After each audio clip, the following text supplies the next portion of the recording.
नमस्कार, मी नताशा चव्हाण. मराठा न्यूजच्या बातमीपत्रात आपल्या सर्वांचे स्वागत. ताज्या बातम्यांसाठी मराठा न्यूजला सबस्क्राईब करा आणि बेल आयकॉन प्रेस करा.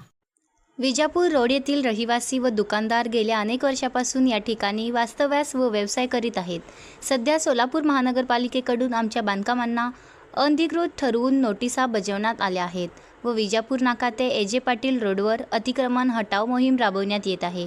या संदर्भात येथील नागरिकांनी म्हणणे महापौर विनायक कोंड्याल यांना खालील विषय सांगितले. रस्त्याची सध्याची रुंदी 30 मीटर इतकी आहे. पूर्वी हा राष्ट्रीय महामार्ग होता, परंतु सध्या सदर रस्ता सोलापूर महानगरपालिकेच्या अखत्यारीत आहे. सोमपाच्या डीपी प्लॅनमध्ये सर्व्हिस रोड फक्त नेहरूनगर ते सोरेगाव नाका या भागापुरताच दर्शवलेला आहे. शहरातून जाणाऱ्या महामार्गाच्या रुंदीबाबत महाराष्ट्र शासनाचा GR अस्तित्वात आहे. या संपूर्ण विषयावर आम्ही आयुक्त सोलापूर महानगरपालिका यांच्याशी प्रत्यक्ष चर्चा केली, परंतु त्यांच्याकडून कोणतेही समाधानकारक उत्तर अथवा लेखी खुलासा मिळालेला नाही. या सर्व बाबींचा विचार करता डीपी प्लॅनमध्ये रुंदी नमूद असताना व शासनाच्या GRचा आधार असताना देखील कारवाई करणे योग्य नाही, असे म्हणणे या व्यापाऱ्यांनी मांडले आहे. नमस्कार, मी वैभव जळकोटे. आम्ही सर्व आज इथं आम्हाला विजापूर रोडच्या अनधिकृत बांधकामच्या नोटीस संदर्भात आज मीटिंग होती. त्याबाबत आम्ही सर्व विजापूर रोडचे दुकानदार इथे आज आलो होतो. मग आम्ही आयुक्तांनी आम्हाला काय बोलले की तुमचे जे आहेत गाळे आहेत त्यांचे तुम्ही बांधकाम परवाने आम्हाला जमा करावे असतील तर आमचं एकच म्हणणं होतं त्यांना आज की जर तुम्ही रस्ता करणार असाल, आम्ही विकास कामामध्ये तुम्हाला अडथळा आणणार नाही आहे.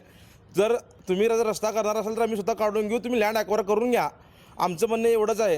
त्यांनी काय म्हणतात की आम्ही रस्ता नंतर करणार आहे, ते आम्ही नंतर बघू, फक्त आम्हाला आता अनधिकृत बांधकाम आम्ही पाडून घेणार. आमचं एकच म्हणणं आहे सर्वांना की आम्ही जे असेल ते दंड भरून आम्हाला ते रेग्युलर करून द्यावे. आमचे जे बांधकाम आहेत, आम्ही पोडलो पारधी सर्व आमचे सर्व दुकानं आहेत तिथं आहे, भरपूर 50-60 वर्षापासून आमचे दुकानं आहेत. आणि आमची जी आता जी आम्हाला जे नोटीस आलेत ते सर्व जागा आमच्या स्वतःच्या मालकीची जागा आहेत आणि त्या आमच्या स्वतःच्या मालकी जागा त्यांनी आमचे बांधकाम पाडणार असे आम्हाला तोंडी सांगितले आहेत. मग लवकरात लवकर त्यांनी बांधकाम परवाने जमा करा किंवा आम्ही लवकरात लवकर कारवाई करू असे आम्हाला सांगण्यात आले. त्याबाबत आम्ही आज महापौर साहेबांना भेट घेतली. महापौर साहेबांना आम्ही सर्व जे आहे ते हकीकत सांगितल्यावर त्यांनी आम्हाला सोमवारी एक बैठक लावून काय असेल ते आयुक्ताशी व्यवस्थित चर्चा करू असे आश्वासन आम्हाला देण्यात आले आहेत. आणि हा विजापूर रोडचा जो रस्ता आहे ऑलरेडी 30 मीटरचा रस्ता आहे, ते सोडून त्यांनी अजून 12 मीटर तिकडे आणि 12 मीटर पलीकडे असं लँड त्यांनी सर्व्हिस रोड करणार असे आम्हाला सांगितले आहेत. ॲक्च्युली हा विजापूर रोड 30 मीटर हा खूप मोठा आहे. अशी तिथं हे ऑलरेडी बायपास आहे तिकडे. मग त्या आपल्याला इकडे गरजच नाही आहे की तेवढं मोठं 54 मीटरचा रस्ता आपण करावा. एकूण किती व्यापारी आता तुमच्यासोबत होते? आम्ही जवळपास 200 ते 250 व्यापारी आहेत आणि हा मोहिमेनंतर जवळपास 800 ते 1000 लोकांचा रोजगार जाणार आहे.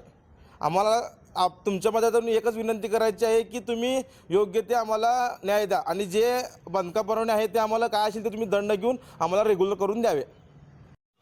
ताज्या बातम्यांसाठी मराठा न्यूजला सबस्क्राईब करा आणि बेल आयकॉन प्रेस करा. नमस्कार, मी नताशा चव्हाण. मराठा न्यूजच्या बातमीपत्रात आपल्या सर्वांचे स्वागत.